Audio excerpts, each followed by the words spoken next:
wilayah, aya di aing kekawasan, aya di aing dunia, aya di aing Indonesia manu aing cek kana. Sia mah ngontrak kabeh ge. Hayang awe nu mana bae. Siap nu mantap cenah mah ngizinan bae kana hotel sebab di jerona pagawean nyana. Teu kumaha tuh janyana nu sok umplang-ampleung ka hotel mah. Pusan pesen nu bule, nu putih, nu hidung sekaligus pesen hayang nyaho jerona kos kumaha. Nanti aya teu kudu jauh ke Jakarta. Aya dek dibangun mah hotel di dinya deukeut ngeunjang aing.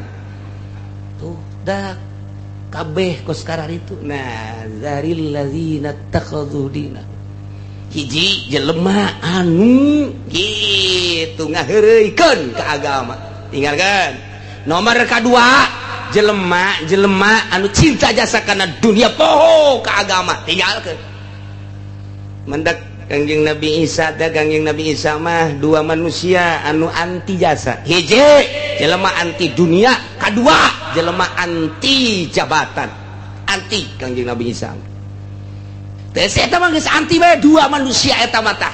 Dua sosok tipe manusia. Hiji cinta dunia malaikeun Kangjeng Nabi Isa mah. Babaturan jeung nu kitu terus cenah mah ngadakwahan bae kudu babaturan mah. Kecuali nu ngadukung cak Kangjeng Nabi Isa, hartana dipake ngadukung jang agama, silahkan jang aing babaturan. Satungtung teu pake ngadukung agama, saing mah jam moal kebal ge paeh cak Kangjeng Nabi Isa. Siap yes istimewa Kangjeng Nabi Isa. Nomor kedua cinta jabatan, cinta wilayah. Dua. Mantap Kangjeng Nabi Isa teh pan pernah aya jelema hayang milu. Kan Kangjeng Nabi Isa mah teu boga tempat, sajeungkal ge teu boga.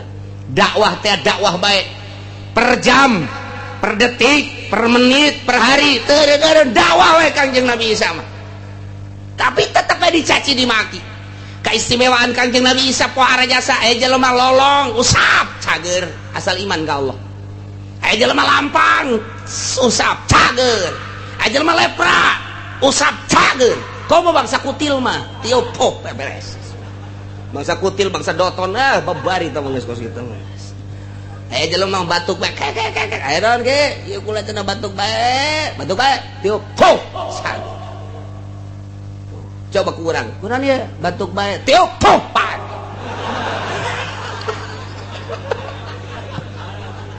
Aduh, manjur jasa, manjur kene tah ge. Ngan ku Kangjeng Nabi Isa manjur cager, ku si kiai eta mah bae, manjur kene tah ge. Teu hese deui. Ulah deui we kadinya. Saketa hiji lalaki abdi bade nuturkeun tuan bae dakwah ulah cek Kangjeng Nabi moal kuat dakwah jeung ka ulama sebab ulama Rasul dibere mujizat anjeun moal kuat. Ulama anti dunia, anti jabatan. Hiji we Allah moal kuat ulah milu. Henteu ulama neuk milu bae. Ulah. Henteu rek milu bae. Keukeuh amat hayu atuh. Tapi tetap dites ku Kangjeng Nabi Isa milu dakwah cenah ditukangkeun Kangjeng Nabi Isa. Wah, mantep cek eta juga. Sapoe kadua poe kan lapar. Kangjeng Nabi Isa meuli roti 3. Meuli ngana roti 3. Pas kebenaran geus aya 3 cek Kangjeng Nabi Isa kula salat heula. Allahu Akbar. Nyana juga tukang. Nu 3 teh dihakan hiji. Di dahar ku jangan lep lurus beres aja nyana milu ngarendeng jeung Kangjeng Nabi Isa kos duh henteu pantah. Allahu Akbar. Nipu beres Kangjeng Nabi Isa salat nyana mah malah salat deui. Allahu Akbar ngaleuwihan Nabi. Emang sok kitu pugu jelema anu make lipstik maka sok ngaleuwihan guru. Geus beres ge cak Kangjeng Nabi Isa urang dahar ke kula 2 rakaat deui. Waduh cak Kangjeng Nabi Isa. Allahu Akbar. Beres karak ngahari. Cak Kangjeng Nabi Isa mana rotina ye? Tah pan 2. Ka mana hiji? Duka nya pan kula mau salat tadi. Puguh geus dahar ku nya bandan. Ka tukang nya ngadahar roti blon teh coba. Eta ki Golkar teh kitu tah. Pokos heuh. Cak Kangjeng Nabi Isa ieu 3 pan 3 ka mana ieu hiji deui? Iduka pan katingali ku tuan kula mah salat bae digigireun tuan. Padahal Kangjeng Nabi Isa mah pan jago jasa tuh. Boho zahiran wa batinan geus kadeuleu. Ya sekarang jadi tes ku aing sia. Guys. Urang berangkat. sajeroning berangkat Kangjeng Nabi Isa nyaritakeun kieu hayang nyaho nu ngadahar roti hiji sahanya yang maling roti tadi saha cek Kangjeng Nabi Isa duka mun aya mah babuk bae cek hebat biasa ngomong hebat galuihan Kangjeng Nabi Isa mah pan tadi sakadar hayang nyaho nya mah babuk bae habak pan ngaleuwihan eta ngaranna eta kos kitu masyaallah berangkat deui sagasa berangkat terus lapar sageusna lapar cek Kangjeng Nabi Isa kieu tuh aya uncal tuh digerokeun ku Kangjeng Nabi Isa iya uncal tol nyamperkeun ka Kangjeng Nabi Isa mah ditepak dong ngegoler tepak deui asak menang manggal nya lagi mau lotot bae cakana hebat amat tuh tadi tuh kudu meuli roti cakana ieu kos kieu mah kayak meuli roti segala ieu mah hayang nyaho nu ngadahar nu hiji saha nu mantak dikaluarkeun jajatan ge hayang nyaho kula ge hayang nyaho coba ku Gusti tebak coba saha tah mun setan-setan mun jelema-jelema cakana teh ti kemabek lah eta teger kene eta teger ge dilalagaku kitu ge teger kene masyaallah cek Kangjeng Nabi Isa bener-bener ieu jelema tapi diangon wae he dahar beres dahar geus apa geus tepak deui hei ucal go udang deui bas berangkat cukup nya nang tercengah kieu babu eta ilmu pohara ta ilmu luar biasa cak nya teh bo paingan ditadawah orang boga ilmuna heueuh eta teh hayang nyaho nu ngadahar roti sahanya cek Kangjeng Nabi Isa tambai habak lah ulah diengkekeun kos kitu mah jago si boga ilmu eta ku tenang jasa bangun teu boga salah kayak gitu percis kos ge Golkar kok teu boga salah nah kuari nyebrang model penyeberangan gede mun urang mah sadane gitu Cisadane eueuh jembatan nah ieu urang kudu nyebrang ka ditu cek Kangjeng Nabi Isa ieu atuh kula mah kumatuan bae atuh kula mah akeup ke naon cek ayo guys ku Kangjeng Nabi Isa ditepak doang cai pak das cai teu oyag-oyagan cai lempang datang ke tengah ditanya nu ngadahar roti saha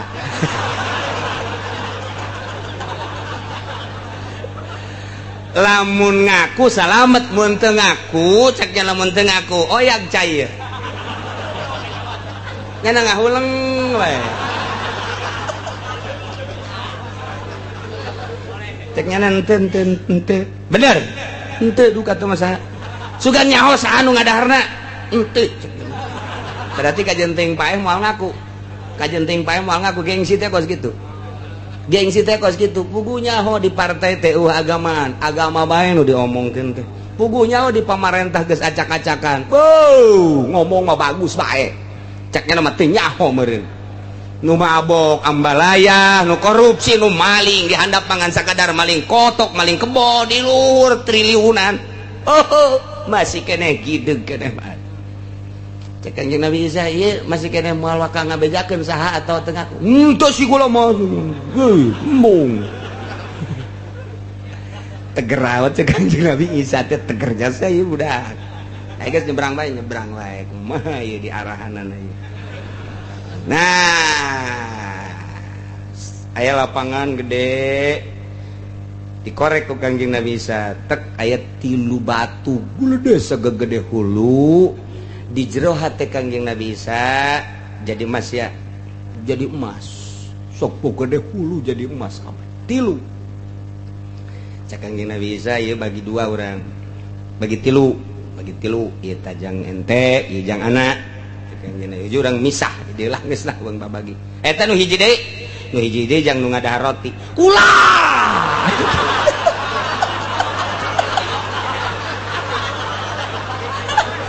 eleh deet cek Kangjeng Nabi Isa sia eleh deet sia ieu nu ngadahar roti muhun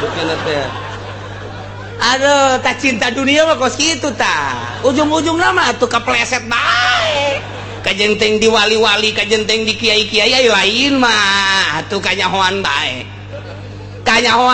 tetep atuh padahal mah nyana ulah ngaku kayaknya ngakunya hula cak nyana tuh ku hayang emas teh kayak Nabi Isa siap bener ngaku oh cenah kula ai sia ngaku mah geus tah nu dua jang sia atuh jeung sia ngadaroti teh nu kula ge jang anjeun tah geus kula mah embung babaturan jeung nu cinta dunia embung panti awalna ge hiji nu cinta dunia moal beres dakwah cinta dunia moal beres gulak-gilek bae kena teu bisa ngomong cau au sebab geus dikaluhan pan moal beres aing mah teu hayang cek Kang Jalmi tadi ge hiji cinta jabatan moal aing mah dua cinta dunia moal bae lamun geus bolos teu hayang jabatan teu hayang dunia milu jeung aing guys tinggalkan di dia alhamdulillah tuh ditinggalkan teh pan alhamdulillahnya nama emas geus ngabayangkeun meuli kuda nyieun imah ieu mah pohara jasa lamun dijual hiji bae geus komo aya 27 turunan aing jadi jelema sugih ieu pohara keur meujeuh ngalamun kitu jol bae aya garong tiluan pedang geus dikikeun set naon eta emas nusa nu kula lamun sia teu babagi mun teu babagi ieu beung tarohana mun babagi salamet sakitu bae aing babagi salamet teu babagi beung saengana dedeg sugih teh jadi aing geus gahayal kuda imah tanah kawin deui malah main aing si mah minta salamet bae kula mah bagi sia mangga duaan lain tiluan bagi tilu mangga jadi garongna duaan bagi tilunya sering hiji nuhun gas tah dijang sia nu bogana dijang batur aing dijang aing cek kepala garong ngan kieu aing geus 2 poe teu dahar cek garong nah ieu mah salah saurang meuli heula sangu meuli roti aing nungguan di dieu bari istirahat ayo itu mangga cekeuna teh ya otomatis anak buah garong teh ka ditu di jalan nyana ngahayal aing deuk meuli dahareun lah geus bae mantep jasa diracun ku aing geus jana dahar paraeh ku aing kabeh mantep jasa kepala garong ge deui sarua musyawarah nya ada di dinya cek nya geus bae ulah hese-hese di mana-mana datang itu nu meuli sangu nu meuli roti geus ulah diengkekeun deui urang paehan bae kuduaan yuk jadi urang bagi 2 siring hiji setengah oke cek dana ieu ide bagus ieu geus beres ya sip geus komitmennya nah sasalaman ge lain kieu buk sasalaman ondo eta bos Pilihlah datang kuluk naik kuda mau bungkusan tilu nunggu setengah racun atupan tadi ngkekeun deui tadi musyawarah lagi kos gitu datang gula dingkekeun deui ceger bae atuh langsung bae datang pukul goler bae misah uluna tinggal 2 anak orang bagi 2 jadi berarti hiji setengah nah siap orang balik kan meme balik orang dahar heula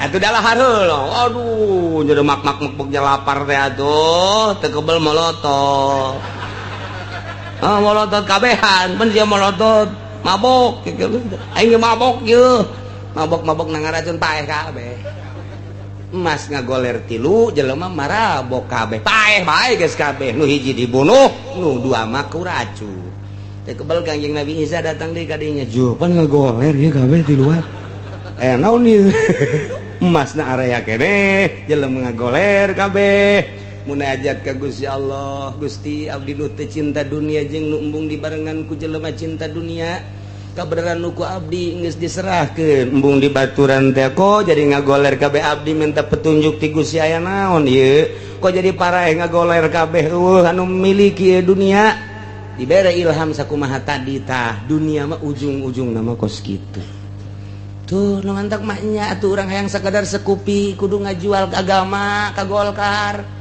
kudu ngajual ke P3, kudu ngajual ke PDI, kudu ngajual ke partai, kudu ngajual ke kandidat. Hina amat, hanya sekedar menghasilkan nu hina, agama nu mulia dijual kadinya. Nauzubillah min dzalik wa min dzalik. Mantak ayalah ayat ieu.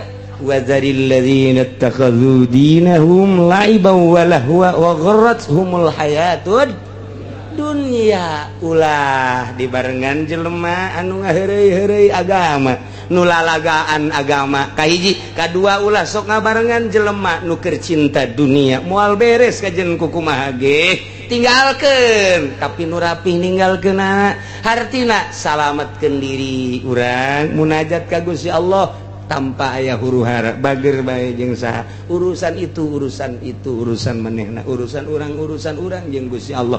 Mun dicekel ku kiai ku ustad ku santri nu kos kitu agama jadi tegar, mun dicekel ku bangsa pemerintahan kos kitu agama jadi tegar. Mun babarengan pemerintah jeung kiai motifna hiji we agama ulah pake lelecehan, Indonesia sadunia bakal pangluhur. Jelemana panglobana, negarana panggedena, negarana pangmahmurna, haji jelemana apik model kos kitu pemerintah jeung kiaina, agama ujianana lain di Mekah nu muncul teh di Indonesia. Mantak nama Syekh Nawawi di Indonesia, orang Indonesia dunia nyahoeun kabeh, Masya Allah. Ngaran Bung Karno sebagai politikus lain sakadar di Indonesia, dunia nyaho kabeh. Ngaran Gus Dur dunia nyaho kabeh. Tah kos karar itu mantak ke ulah hayang urang masyhur asal pas jeung Al-Qur'an jeung hadis. Satungtung aya urang di dinya Al-Qur'anat melo, satungtung eueuh los. Cenah urang bakal moal diambeun atuh ke jelema. Teu kudu diambeun ku jelema, cukup ku Allah. Jelema nu ngambeun ge bakal modar. Gitu bae sih hese-hese amat sih. Jadi geus mantep mantak babari neangan nu pinter tapi hese neangan nu yakin. Gitulah dunia. Geus mantep jasa kiai magahan ngaji boga pondok pesantren, muridna geus bararisa salat, belajar dinyana nu tatadina wudu terapih jadi rapih, nu tatadina salat terapih jadi rapih, nu tatadina teu ngazakat jadi ngazakat. Berarti kan kiai lain sambarangan, aya ikhlasan kajen kumaha ge. Kadieuna osok dibawa dijemput ku camat ka pendopo gitu kan. Terus kabelah ditu terus ka ditu kan ngaji di nokos gitu mah otomatis kudu menang kasinggung nggak bagus-bagus nu jore italah didinya ku Gusti Allah dicoret sia kuaing di nonaktifkan. Puguh barang jore Gusti kan kudu dibagus-bagus bae. Puguh bupati teh goreng urang kulantaran geus kabeungkeut ka ditu teu bisa ngomong jelas dibagus-bagus bae ku urang teh. Urang jeung gubernur lantaran geus kabeuli ku gubernur barang jore dibagus-bagus bae. Komo nu kuari mah barang bau. Sia suri ku ngarti.